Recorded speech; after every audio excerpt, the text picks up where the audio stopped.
అస్మద్గురుభ్యో నమః. శ్రీమతే రామానుజాయ నమః. ఆపదామపహత్తారం దాతారం సర్వసంపదాం లోకాభిరామం శ్రీరామం భూయో భూయో నమామ్యహం. నీళాతుంగస్తనగిరితటీ సుప్తముద్బోధ్య కృష్ణం పారార్థ్యం స్వం శృతిశతశిరసిద్ధమధ్యాపయంతి సోచ్ఛిష్టాయాం సజనిగళితం యాబలాత్కృత్య భుంక్తే గోదా తస్యై నమయిదమిదం భూయ ఏవాస్తు భూయః. శ్రీయప్పతి సర్వేశ్వరుడైన శ్రీమన్నారాయణుణ్ణి అనుభవించాలని కోరుకున్న గోదా గోపిక ధనుర్మాస వ్రతము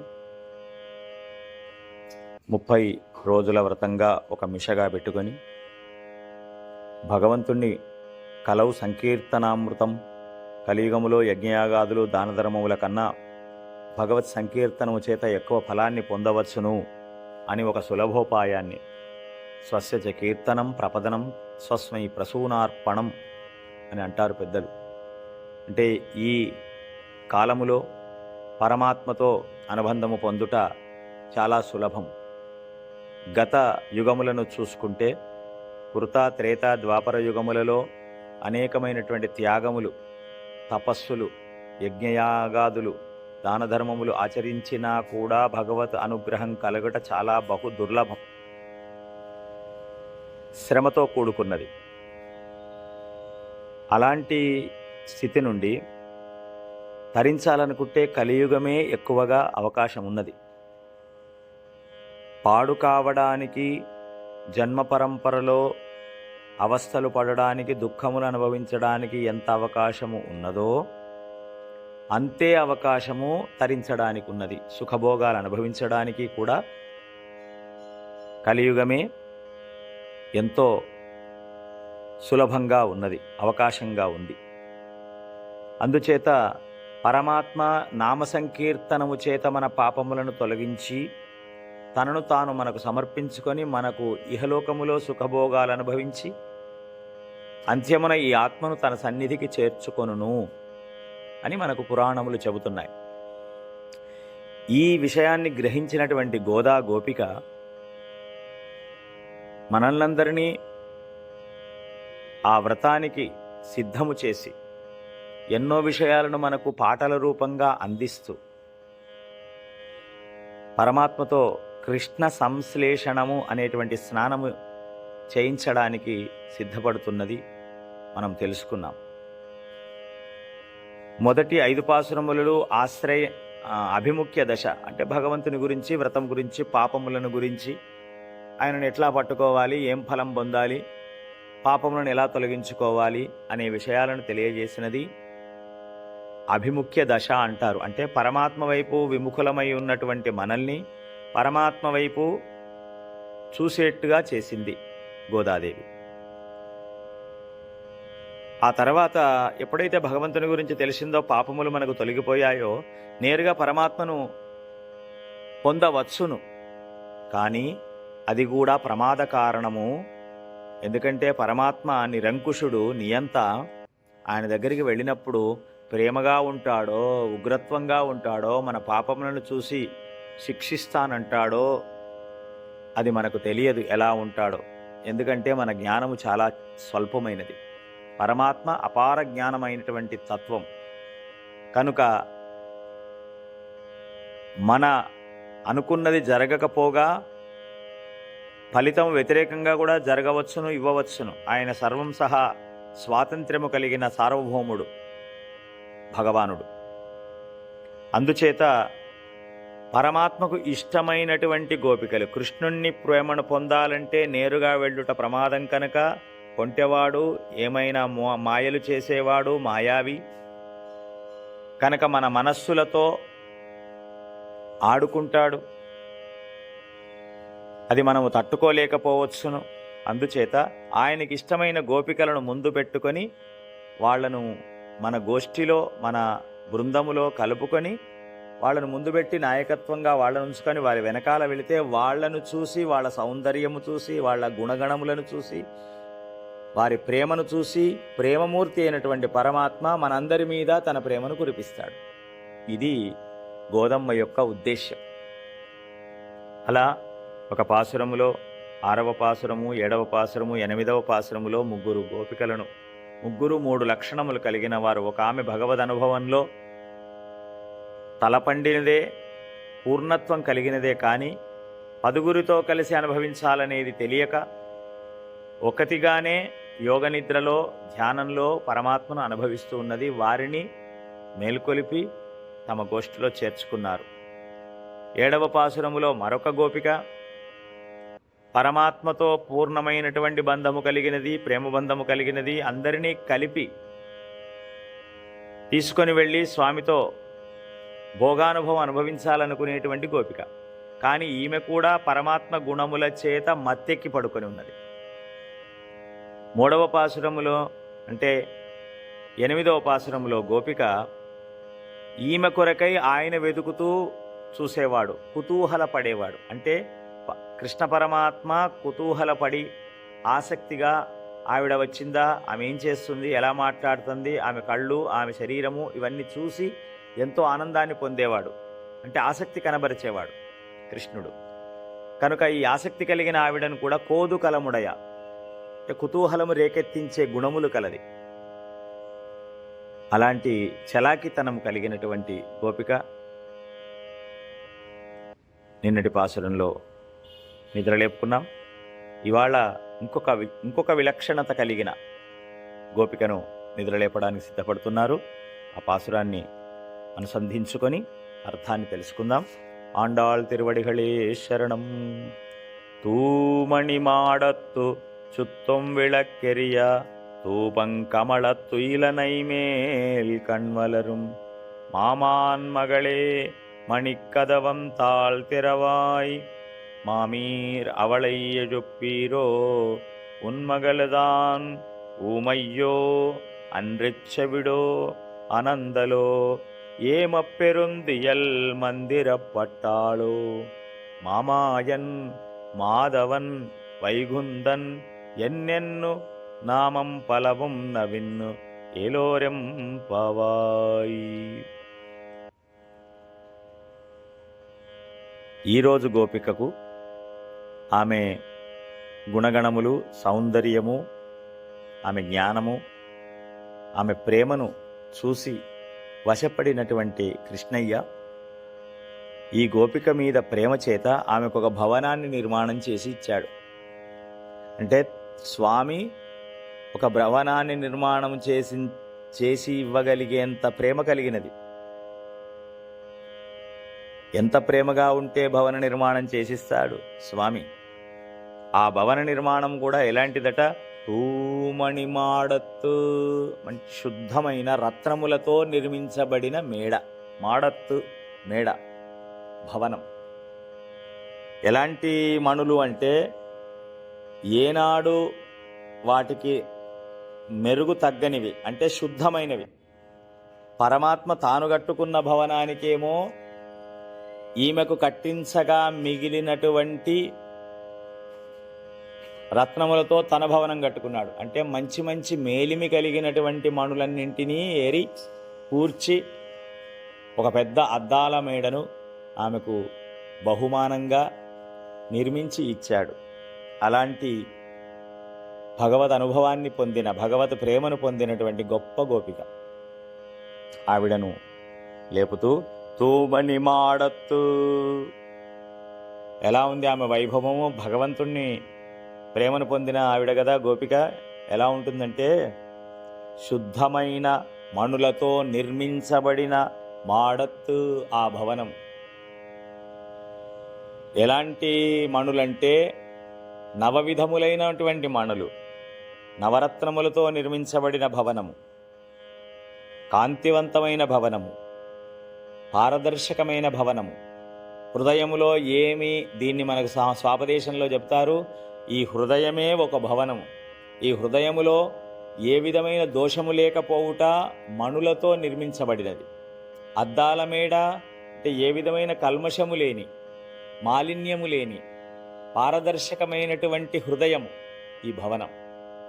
అలాంటి భవనంలో పరమాత్మను మనం వేంచేపు చేసుకోవాలి. హృదయము పవిత్రంగా ఉండాలి, కల్మషం లేకుండా ఉండాలి, ప్రేమమయమై ఉండాలి. దాంట్లో పరమాత్మ వచ్చి కూడా పడుకొని ఉంటాడు. మన దగ్గర వచ్చి భోగం అనుభవిస్తాడు, ఈ ఆత్మతో రమిస్తాడు. అది ఈ ఆండాళమ్మవారు ఈ పాసురములో అన్యాపదేశంగా చెబుతున్నారు. గోపికార్థములో ఆమెకు కట్టించిన మణుల భవనము. దీనికి స్వాపదేశంలో చెప్తున్నారు, ఆత్మ విషయంగా భగవంతునితో ఈ జీవుడికి 9 రకములైనటువంటి బంధం ఉన్నది. ఇది 9వ పాసురము. అలాగే 9 రకాల మణులతో నిర్మించబడిన భవనం. ఈ 9 సంఖ్యను తెలియజేస్తున్నారు. పితాచ రక్షక శేషీ భర్తాజ్ఞేయో రమాపతి స్వామ్యాధారో మమ ఆత్మాచ భోక్తాచాద్యమనూదిత. పరమాత్మకు ఈ జీవాత్మకు ఉన్నటువంటి 9 రకములైన బంధం ఉన్నది. మొట్టమొదటిది పితాచ, ఈ ఆత్మకు పరమాత్మ తండ్రి. రక్షక, ఈ ఆత్మను రక్షించువాడు, రక్షకుడు, రెండవ బంధం. శేషి అంటే ఈ ఆత్మను తన సొత్తుగా భావించువాడు, అంటే యజమాని. భర్త, ఆత్మకు భర్తగా ఉన్నాడు, నాలుగవది. జ్ఞేయో, తెలుసుకోదగినవాడు. ఈ ఆత్మ ఎప్పుడూ భగవంతుణ్ణి తెలుసుకోవడానికి ప్రయత్నించాలి. తెలుసుకోదగినవాడు, తెలుసుకోదగిన వస్తువు ఆత్మ, పరమాత్మ. ఇది జ్ఞేయో. అలాంటి వాడు రమాపతి, ఆ నారాయణుడు స్వామి. ఈ ఆత్మకు స్వామి, ప్రభువు. ఆధారో, ఒక తీగ, కాయకు తీగ ఎలా ఆధారమో ఈ ఆత్మకు ఆధారము పరమాత్మ. ఆయన తీగ, దానికి వేలాడుతున్నది ఈ ఆత్మ. వేలాడుతున్నటువంటి ఒక కాయ వలె, తీగను అంటిపెట్టుకొని ఆధారంగా ఉండేటువంటిది వలె ఆధారో. ఆయన శరీరం, ఆయనకు మనం శరీరము, ఆయన మనకు ఆత్మ. అంటే శరీరము ఆత్మగా భావించి ఆత్మ లోపల తానుంటాడు కనుక శరీరము ఆత్మ ఎలాగో, మనకు శరీరము ఆత్మ ఎలాగో, ఆత్మను శరీరంగా చేసుకొని పరమాత్మ ఉంటున్నాడు కనుక శరీర ఆత్మ. భోక్త, భోక్తృభోగ్యం. భోగ్యమైనటువంటి పాయసము ఆత్మ అయితే దాన్ని భుజించువాడు పరమాత్మ. అంటే పదార్థము జీవుడైతే అనుభవించువాడు భగవానుడు. ఈ 9 రకాల బంధము ఉంది అని పెద్దల యొక్క మాటలలో తెలుస్తున్నది. కనుక తండ్రి, రక్షకుడు, శేషి, భర్త, జ్ఞేయుడు, స్వామి, ఆధారము, ఆత్మ, భోక్త. ఈ 9 రకాల బంధము తెలియచేయుటకై 9వ పాసురములో 9 రకాల మణులతో కూడిన భవనము అని చెబుతున్నది గోదమ్మ. వాస్తవంగా అమ్మవారు మనకు గోపికా భావంలో చెబుతున్నా అది ఒక మనల్ని ఆకర్షించేటువంటి ఒక కథ. నిజంగా బాగుపడాలంటే ఆత్మ విషయాన్ని కదా తెలుసుకోవాలి. ఆ ఆత్మ విషయం చెబుతున్నారు. పరమాత్మతో మనకు ఒక బంధము కాదు, 9 రకాల నవవిధ సంబంధములున్నాయి.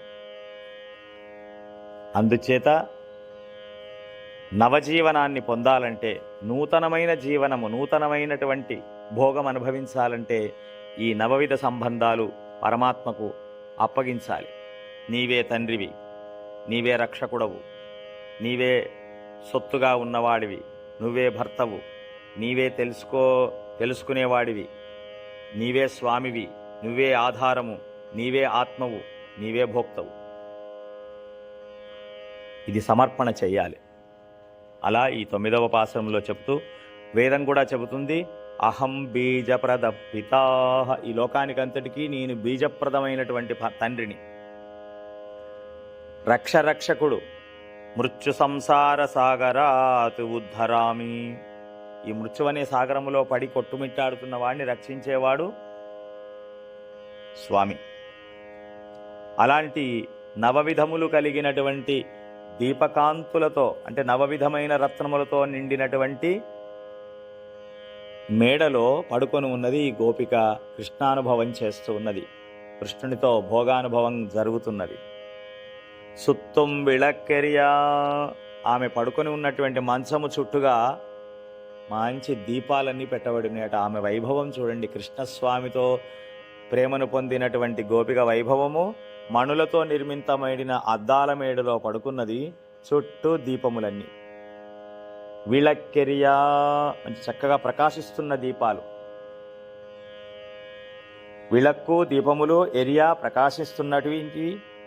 అంతేకాదు సుత్తుం తూపం కమల తుయిల నైమేల్, దీపాలతో పాటుగా చక్కని సుగంధ పరిమళాలు వెదజల్లేటువంటి ధూపము వేయబడి ఉన్నది. ధూపము దీపములు నిండిన మంచి శయ్యపై మంచముపై వైభవంగా పడుకొని ఉన్నది. మనస్సులో కృష్ణానుభవం జరుగుతూ ఉన్నది. ఆత్మ కృష్ణ పరమాత్మ ఆత్మకు ఆనంద భోగరసాన్ని అనుభవిస్తూ ఉన్నారు. అలాంటి దాని మీద కణ్వలరం మామాన్మగళే, ఇక్కడ మళ్ళా గోదాదేవి ఇంతకు ముందు పాసురములలో పిళ్ళాయ్, పేయ పెಣ್ಣే, ఓ పిచ్చిదానా, ఓ పిల్ల అని సంబోధించినది. ఇక్కడ ఇంకా కొంచెం ఈవిడ స్వామికి ఇంకా దగ్గరైన గోపిక కదా, కొంచెం జాగ్రత్తగా ఒక బంధము ఒక బంధుత్వాన్ని కలుపుకొని మాట్లాడుతూ ఉన్నది. కణ్వలరుం, మంచి సుఖనిద్రను పొందుతున్నటువంటి ఈ శయ్య మీద పడుకున్న ఈ గోపికను నిద్రలేపుతూ కణ్వలరుం, కన్మూసి పడుకొనుచున్న మామాన్మగలే, ఓ మేనమామ కూతురా, ఓ మరదలా అని, ఓ మరదలా అనే సంబంధాన్ని స్వీకరిస్తున్నది. స్వాతంత్ర్యము ఉన్న చోట బంధుత్వం అంటే మంచి వాళ్లతో బాంధవ్యాన్ని కలుపుకొని జీవనం మన ఉనికికి సుఖకరంగా ఉంటుంది. బాంధవ్యం కలుపుకుంటే ఇంకా దగ్గర అవుతాం. అది చెబుతూ మామాన్మగళే, ఓ మేనమామ కూతుర, మణికదవం తాళ్ తిరవాయ్, నువ్వు పడుకొని ఉన్నావే, ఇది నీకు భావ్యమేనా? మాతో కలిసి వచ్చి స్వామితో కలిసి మమ్మల్ని కూడా స్వామితో కలిపి కదా మీరు ఆనందించాలి. మీరు ఒకరే అనుభవించడం శాస్త్ర విరుద్ధం కదా. మధురమైన కృష్ణ పదార్థము, కృష్ణుడనే మధుర పదార్థాన్ని నువ్వు ఒకదానివి అనుభవిస్తావా? అందరితో పంచుకోకూడదు అని, ఓ మరదలా ఇది నీకు తగునా అని కాస్త ఆక్షేపిస్తున్నట్టుగా తాళ్ తిరవాయ్, ఈ మణులతో నిర్మితమైనటువంటి నీ ద్వారానికి అనేక మణులు పొదగబడి ఉన్నాయమ్మా, ఆ మణుల ద్వారాన్ని మీరే తెరవాలి, తీయవమ్మా ఓ మరదలా అని అన్నారు. కానీ ఆమె కృష్ణ ప్రియ అపరిమితమైనటువంటి ధ్యానంలో ఉంది. భగవంతునిలో మనస్సులో ఆనందాన్ని భోగం అనుభవిస్తున్నది. వీరి మాటలను వినిపించుకోలేదు. అప్పుడు పక్కనే ఎవరో తిరుగుతున్నట్టుగా చూసింది గోదాదేవి. మామీర్ అవళయ్యళుప్పీరో, ఆ పక్కన ఉన్నది వారి మేనత్త గారు, ఈవిడ తల్లిగారు, లోపల పడుకొని ఉన్న గోపిక తల్లిగారు ఉన్నట్టుగా భావన తెలుస్తున్నది. అప్పుడు ఆవిడను ప్రార్థిస్తున్నారు. మామీర్, ఓ అత్త, అవళై యజుప్పీరో, ఆవిడను నిద్రలేపడానికి మీరైనా ప్రయత్నం చేయరాదా? మేము తెల్లవారుజామున వచ్చాము, స్వామి సన్నిధానానికి వెళ్తామని రాత్రి మాట ఇచ్చింది ఈవిడ, మాతో పాటు కలిసి వస్తామని, మాతో వ్రతం చేయిస్తామని అన్నారే. మేము తెల్లవారుజామున పిల్లలందరము నిద్రను వదులుకొని స్వామితో కలవాలి, స్వామితో చెప్పినటువంటి వ్రతం చేయాలి అనేటువంటి ఉత్సుకతతో వస్తే ఈవిడ మాకంటే గొప్పనైనటువంటి ప్రేయసి, భగవంతుడితో ప్రేయసిగా ఉన్నటువంటి ఈమె, ఆయన ఇచ్చినటువంటి బహుమానాలను స్వీకరించిన ఈవిడ ఇంకా పడుకొని ఉంటున్నారు. ఇది భావ్యమా? మీరైనా పెద్దలు ఆలోచించి ఆవిడని లేపండి. ఉన్మగళదాన్, మీ యొక్క ముద్దుల కూతురు. ఉన్మగళదాన్ ఊమయ్యో, ఇంత లేపినా కూడా, ఇంత నిద్ర లేపుతున్నా, ఇంత అరుస్తున్నా మేము బయట నిలబడి మేము మా యొక్క ఆవేదనను తెలియజేస్తూ నిద్రలేపుతుంటే ఆమె పడుకుని ఉంటుందమ్మా. నిజంగా ఈవిడ ఊ అని కూడా అనడం లేదంటే మూగదా? ఊమయ్యో, ఈమెకేమైనా మూగనా?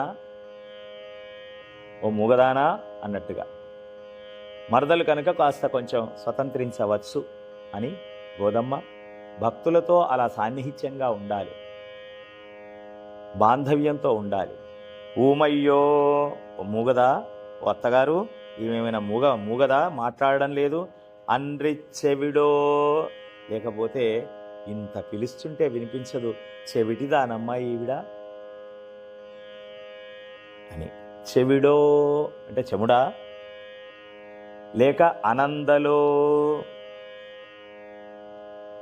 సోమరియా, సోమరితనమా, సోంబేరి, జాడ్యమా, ఏమ పట్టాలో, మూగదా, చెవిటిదా, లేకపోతే సోమరితనమా, ఎందుకు నిద్రలేవాలన్న బద్ధకమా, ఏమిటో మాకు అర్థం కావట్లేదు.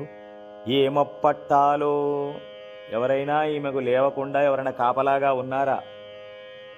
గోదాదేవి మనస్సులో ఈ గోపికలందరి హృదయంలో ఏమున్నది? కృష్ణుడే ఉన్నాడు అక్కడ. కృష్ణుడు ఆ గోపిక దగ్గర ఉండి లేవకుండా ఆమెను కాన్నట్టుగా భావిస్తున్నారు. పెరుందియల్ మందిర పట్టాలో, మాయావి అన్నారు కదా కృష్ణుణ్ణి అంతకుముందు, మాయనై మన్ను వడమధురై. ఓ మాయావి, ఎన్ని మాయ చేష్టితములయా! ఒక తల్లికి ఒక చోట పుట్టి మరొక చోటికి రాత్రికి రాత్రే ప్రయాణం చేసి కాలాన్నంతా మత్తులో ఉంచినటువంటి మాయావి వయాన్ని, ఈమెను మత్తులో ఉంచడం పెద్ద విషయం ఏమిటి అన్నట్టుగా కృష్ణుడు కాపలాగా ఉండి లేవకుండా మనకు కలవకుండా చేస్తూ, మందిర పట్టాలో ఏదో మంత్రం వేసినట్టున్నాడు. ఎవరో మంత్రం వేశారా నీకు? ఓ అత్త కూతురా, మేనత్త కూతురా, ఎవరైనా మంత్రం వేశారా లేవకుండా? మా మంత్రం వేసినారా? మాకు అర్థమైపోయింది, కృష్ణుడు నీ దగ్గర ఉన్నాడు, ఆయన ఆధీనములో ఉన్నావు, ఆయన కొంటెవాడు, ఆయన తన భోగాన్ని అనుభవిస్తూ మాకు నిన్ను అందకుండా చేస్తున్నాడు అని మేము ఆయన పాటలే పాడతాం. అలాంటి మంత్రములు వేసి తన కోరికను నెరవేర్చుకునేటువంటి కృష్ణ పరమాత్మనే పాడతామంటూ మామాయన్, మహామాయావి. ఈ లోకములన్నింటినీ కూడా నిరంతరము తన మాయ చేత మోహింపచేసేవాడు. జ్ఞానులకు కూడా ఈ లోకములో ఉన్న అహంకారం, మమకారం అనేటువంటి దానికి లోను చేసేవాడు. ఎంతో జ్ఞానం సంపాదించిన వారు కూడా ఆయన మాయలో పడిపోతున్నారు. ఎంత గొప్ప సిద్ధులను పొందినవాడు కూడా లౌకిక విషయాలకు లోబడిపోతున్నారు. ఇది ఆయన మాయ కాదా? ఒక్క క్షణంలో తన మాయలో ముంచేస్తాడు. దాంతో మనల్ని కిందికి జారిపోయేటట్టు చేస్తాడు. పట్టుకొని ఆ మాయను జయించి తెలుసుకొని భగవంతుని పాదములను పట్టుకున్న వాడిని ఆయన కాపాడుతున్నాడు, స్వీకరిస్తున్నాడు, హక్కున చేర్చుకుంటున్నాడు. అటువంటి మహామాయావి, క్షణకాలములో సంకల్ప మాత్రము చేత సృష్టి స్థితి లయములన్నీ నిర్వర్తిస్తున్న మహామాయావి, జనన మరణ చక్రములో మనల్ని ఆడిస్తున్నటువంటి మహామాయావి, పుణ్యపాప కర్మలనే పాశముల చేత బంధించి మోహింపచేసి అహంకార మమకారముల చేత ఆడిస్తున్నటువంటి గొప్ప మాయావి ఆటగాడు, సూత్రధారి. అటువంటి మాయావిని పాడుతున్నాము. ఆయన మాయకు లోబడి ఉన్నటువంటి మనము, అజ్ఞానులమైన మనము, మహాపురుషులనే మోహపరిచినటువంటి స్వామి మనల్ని మోహింపచేయలేడా? కనుక అలాంటి మహామాయావి అయినటువంటి స్వామి ఆయనను కీర్తిస్తూ, ఆయన ఎవరు? మాధవన్. ఇంత మాయావి అయిన వాడు అమ్మవారి యొక్క మాయకు లోబడిపోతున్నాడు, ఆమె సౌందర్యానికి ఈడుపడుతున్నాడు. నీళా ఉత్తుంగ స్థనగిరిదటి, ఆమె సౌందర్యమైనటువంటి భోగోపకరణములైనటువంటి ఆమె వక్షస్థలం మీద సేదతీరుతున్నాడు. అలాంటి వాడిని మనం పాడుతున్నాం. మహామాయావియే ఆ మహామాయావి అయినటువంటి స్వామి మాధవన్. మాధవుడు, మా లక్ష్మీదేవి, ధవుడు భర్త. ఎందుకు లక్ష్మీదేవికి భర్తగా ఉంటున్నాడు అంటే ఆమె యొక్క సౌందర్యాన్ని చూసి, ఆమె యొక్క ప్రేమను చూసి ఆమెకు ఈడుపడిపోతున్నాడు.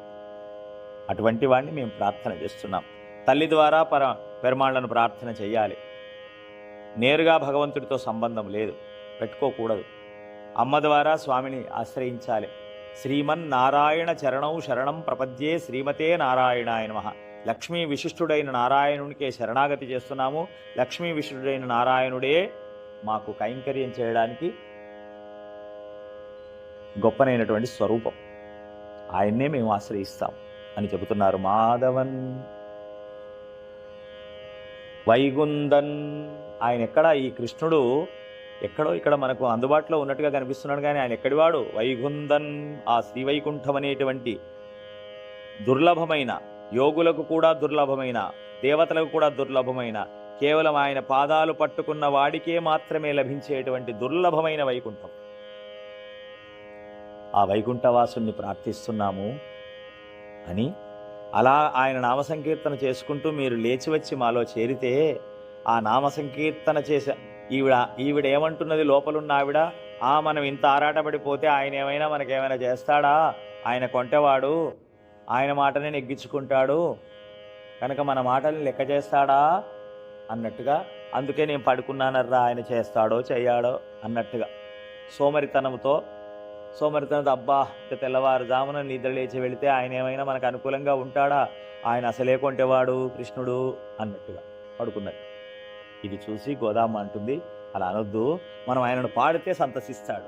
మహామాయావి, ఓ మాధవ, ఓ వైకుంఠవాస అని మనం పాడితే ఆయన హృదయము ద్రవించి ఎన్నెన్ను, మనం ఈ విధంగా పాడితే నామం పలవం నవిన్రు, మనమంతా ఈ నామాలు అలా పాడుతుంటే మీకు ఆనందమే, మీరు లేచి వస్తారు, మాలో చేరతారు, స్వామి కూడా మనల్ని అనుగ్రహిస్తాడు. కనుక ఓ గోపిక, మణులను బహుమానముగా పొందిన కృష్ణుని యొక్క ప్రేయసి, నిద్రలేవండి, మాలో చేరండి. మనకు భగవంతుడితో అనేక విధమైనటువంటి సంబంధములు ఉన్నాయి. ఏ బంధము తెగ్గొట్టుకునేది కాదు. ఇది శాశ్వతమైనది. ఆత్మ ఆయనది. ఆయనను కీర్తించడానికి సోమరితనము కానీ, చెడు మాటలు మాట్లాడకుండా మూగవారిమైనా పర్వాలేదు, చెడు విషయాలు వినడానికి మనము చెవిటి వాళ్ళమైనా పర్వాలేదు, భగవంతుణ్ణి ఆరాధనలో సోమరితనము లేకుండా వెళ్ళాలి అని ఇవాళటి గోపికను నిద్రలేపుతూ, పరమాత్మయే ఆమెకు ఒక భవనము నిర్మించిన గోపిక, ఇవాళ విలక్షణమైనటువంటి గోపిక, ఆవిడను ప్రార్థించి గోష్ఠిలో చేర్చుకున్నారు, ముందుకు సాగుతున్నారు. ఆండాళ్ తిరువడిగళే శరణం. మాదృశా కించన త్రాణబద్ధ కంకణపాణయే విష్ణుచిత్తతనూజాయై గోదాయై నిత్యమంగళం. జై శ్రీమన్నారాయణ.